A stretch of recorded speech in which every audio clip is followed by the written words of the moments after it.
Imagine a group of 9 experienced hikers, students of engineering and physics, setting out in January 1959 into the frozen wilderness of the northern Ural Mountains, Soviet Russia. Their goal?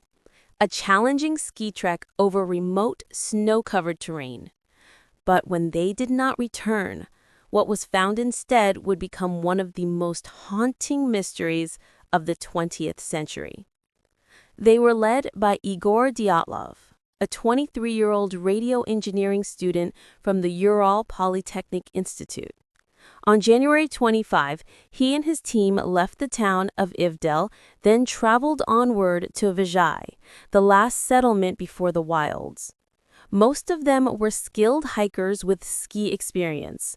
All were young and ambitious. One of the original group fell behind for health reasons, leaving 9 to press on. They intended to reach Mount Otradin. Their route was mapped, supplies planned, weeks of training done. Everything seemed in order. By January 31, they had reached the edge of a highland area above treeline, prepping for their march through Dyatlov Pass on the eastern slope of Kholat Sakal, a peak of ominous name.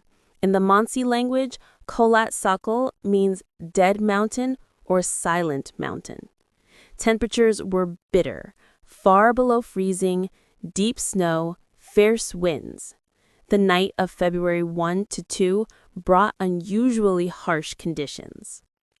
When the group made camp, something unexpected happened. During the night, their tent was found slashed open from the inside.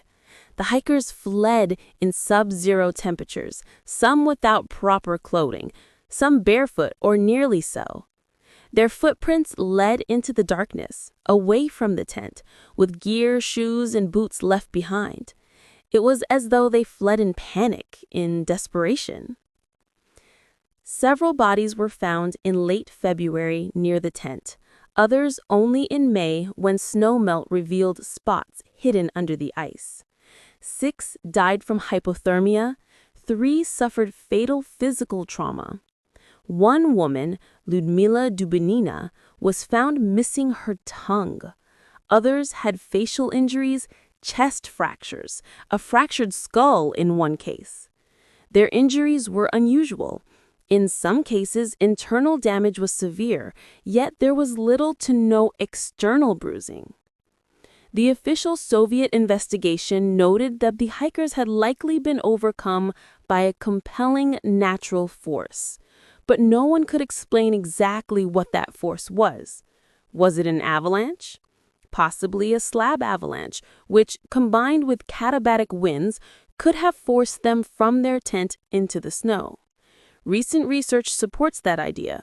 In 2022, scientists modeled how wind-driven snow deposited above the tent, forming a dangerous slab that may have slid, pressing the tent, terrifying the hikers into fleeing.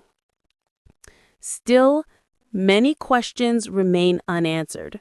Why slit the tent open from inside rather than exiting by the flap? Some victims left without even shoes or coats, despite temperatures far below zero. Why run uphill into the woods instead of staying near the shelter? What caused the fatal chest trauma with no external wound? How did soft tissue disappear in some cases, missing eyes, tongue, or eyebrows, long before rescue parties arrived? The location itself deepens the mystery. The pass lies in a remote ridge of the Urals, where rescue and communication were slow. The terrain is jagged, with slope angles that many believe too shallow for a full avalanche. Local indigenous people, the Mansi, passed down legends of the mountain being dangerous, calling it Dead Mountain or Silent Mountain. Yet folklore alone does not explain rigorous details. Over decades, theories have ranged wildly. Secret military weapon tests, extraterrestrial involvement, infrasound panic, even invisible forces.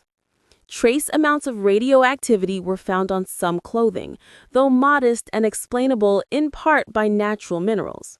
Some accounts described strange orange glows in the sky that night, but most of these claims rest on anecdote, hearsay, or inconsistent reports. In 2019-2020, several scientific expeditions revisited the site. Modern measurements confirmed that snow could build up above the tent due to wind, and that certain terrain features made a slab avalanche plausible. Modeling showed that even a relatively small, shallow slab could produce enough force to damage the tent and cause panic, pushing people to run, exposed to freezing air, but the model still does not cleanly account for all injuries. Those who froze to death likely died in deep, unconscious hypothermia. In those conditions, paradoxical undressing is possible, where victims shed clothing as blood rushes to the skin in final stages of hypothermia, feeling hot even while freezing. But that still doesn't fully explain why they removed boots, why they split up, why some bodies were found far from the tent in ravines, and why other bodies suffered massive internal trauma. What about the tent location? The group had chopped into the slope to flatten the campsite. They cut into the snowpack, possibly weakening the structure above. Warnings about wind drift, snow deposition above the tent were reported in later studies. Researchers like Johan Goom and Alexander Puzrin in recent years have argued that combination of wind-transported snow building a slab over the tent, followed by a delayed cataclysmic collapse of that slab in the early hours, is the most scientifically supported theory so far. But even their explanation admits gaps: torn tent from inside, people fleeing barefoot, odd injuries. The mystery is compounded by political silence. Soviet authorities quickly concluded the deaths were due to some unknown natural force. The case was closed. Documents were sealed. Locals were told nothing. Only decades later did families, researchers, and activists push for reopening archives, reanalyses, tours, film documentaries. The moonlit tents, the darkness, the cold, all transformed into legend. Into the cold snow, amid the howling winds and frozen ridges, the 9 hikers vanished. Their names: Dyatlov, Dubinina, Krivonishenko, Dorshenko, Kolovatov, Slobodin, Krivonishenko, Thibos, Brignol, and Zolotarov, remain etched into memorials. But their final moments, why they fled, who they might have seen, what unseen force drove them to cut their tent, to abandon shelter, to walk splayed and shoeless into the frozen night, remain covered by the silence of the mountain. Perhaps the most disturbing truth is that the forces of nature, or whatever else intervened, were strong enough to override survival instinct, to force logic to break, to push experienced, skilled people into decisions that seem irrational now. They fled with no warning, with half-dressed bodies, into -30 of temperature, believing shelter was gone. Even now, over 60 years later, there's no definitive explanation accepted by all. Some evidence leans heavily towards natural causes like avalanche or wind slab. Some evidence points to something darker, stranger, perhaps outside our understanding. But one thing is clear: we may never know exactly what happened that night. And so we leave you with this question: what happens when logic fails and nature's chilling hand reaches beyond explanation? What unseen force compelled those 9 hikers to abandon safety, to walk into death through snow and darkness? The Dyatlov Pass Incident remains a cold and unanswered riddle, one that demands we remember the names, but accept that some mysteries resist solutions.